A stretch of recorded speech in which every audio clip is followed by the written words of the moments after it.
Hey guys, I wanted to do a video today as Mothman. My single is coming out soon on the 9th of February in Bandcamp exclusively until the 9th of March when it's on streaming services everywhere.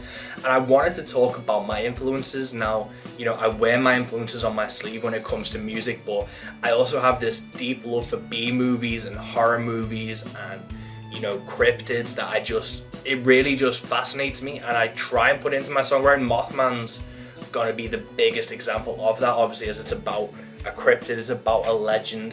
But Sasquatch has been on my logos. I really enjoyed those type of stories. I wanted to talk to you today about those type of things that influenced me outside of music. So we're gonna get going with, of course, if we're talking about Mothman, we've got to talk about The Mothman Prophecies, written by John A. Keel. The Mothman Prophecies was also made into a film in 2002 starring Richard Gere, and I was 11 when it came out, and I remember watching it, but I kind of vaguely remember not understanding it. Again, I was 11, and I remember we rented it from Blockbuster for a nostalgic throwback, but I don't remember really understanding the plot or what was it about. But I remember I kind of liked it, and then I rewatched it the other month, and the sense of danger, how they play with fate, and the panic when they realize something's happening, they don't understand it, and they're racing around. It's more psychological than a horror, but I do really enjoy that film. It's definitely worth a watch if you haven't seen it. It's a slow burner. Yeah, I really enjoyed that.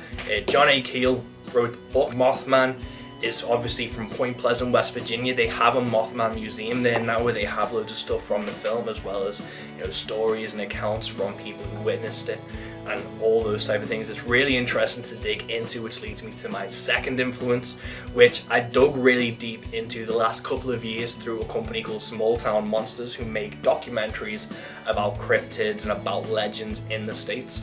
I was lucky enough to have Adrian and Seth Breedlove, who are the producer and director of Small Town Monsters, on my podcast last year, and they brought out two amazing documentaries about Mothman called The Mothman of Point Pleasant and Mothman Legacy. And they're really great because what Small Town Monsters does well is they humanize the actual stories, because it's easy to get lost in these events being larger than life and stories that didn't really happen to people, but these did happen to people. Small Town Monsters are really great at making them people, human driven stories. So those documentaries are great. I highly recommend you check out all their other work, which is on YouTube, and they do Kickstarters, and go back and listen to my podcast, because I do really recommend Small Town Monsters. Moving on from documentaries, we're gonna take it to black and white with one of my personal favorites, Wasp Woman from 1959.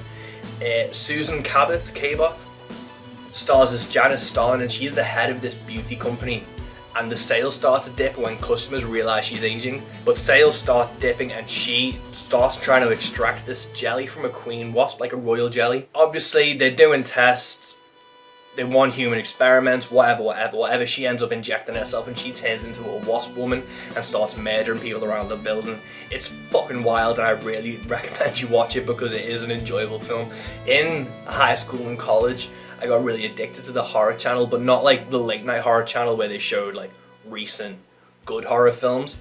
In like the afternoon, they put on these really old cheesy B movies, and they're the movies I just fell in love with, and Wasp Woman was one of the ones I found on the horror channel, and I just, to this day, I love it, and I'll rewatch it. Moving on from there, Creature from the Black Lagoon in 1954. Now, this is one of my all-time favorite movies, with Julie Adams and Rico Browning stars as the creature for the underwater part. He's the last living Universal monster, and I fucking adore this film. Guillermo del Toro took Shape of Water and evolved the story of Creature from Black Lagoon with making it a more human, romantic. Shape of Water goes crazy with it, but all that foundation is laid at Creature from the Black Lagoon, and I really enjoy the humanity and mystery that those two characters, the creature and Julie Adams' character, bring to those things, where it is, these two worlds colliding with an Amazon expedition, and they run across the creature.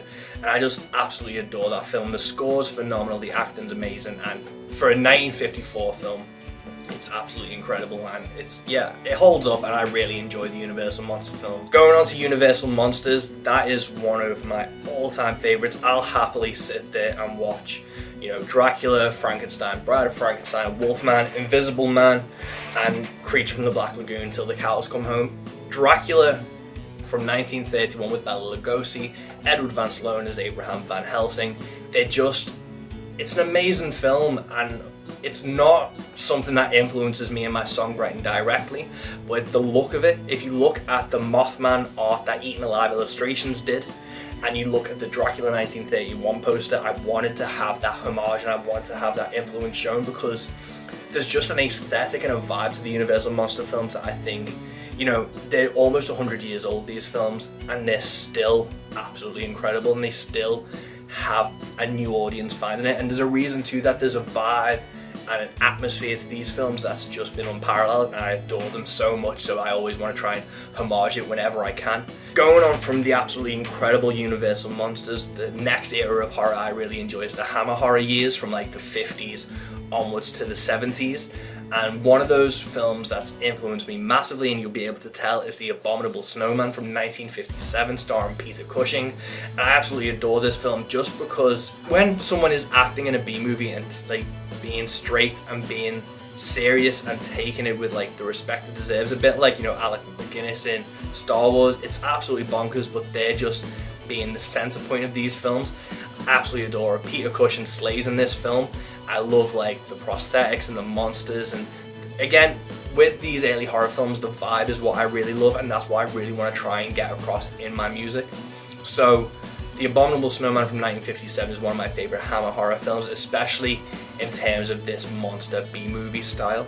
So I highly recommend you check them out. So to recap, Mothman Prophecies, Small Town Monsters did The Mothman of Point Pleasant and The Mothman Legacy, Wasp Woman from 1959, Creature from the Black Lagoon from 1954, Dracula from 1931, and The Abominable Snowman from 1957. I highly recommend, if you've not seen any of these films or those documentaries, please go check them out. They are a huge influence and touchstone for what I want to do with my music when it comes to songs like Mothman, and how I just love the imagery and theatricality of it. And obviously, as an old country singer, I'm not going to have the theatricality of Kiss, but I really just love that type of vibe, and if I can get a bit of that across through my music and style, I really hope I can, and I really hope you guys can get that vibe as well. If you know those films, you know, message me if you've seen them, message me what you think. Mothman is out on the 9th of February. We're doing a live streaming event on Saturday the 6th at 7 PM UK time, where you can buy tickets for £3, and we'll be unveiling a Mothman video. Then exclusively on Bandcamp from the 9th of February, you'll be able to hear Mothman. We've got t-shirts, handwritten notes and stickers available, and then on the 9th of March it'll be available on all streaming services. I really hope you join me. I really hope you listen to Mothman and enjoy it. I really hope you check out these films because they are fucking phenomenal. And until next time, guys, peace.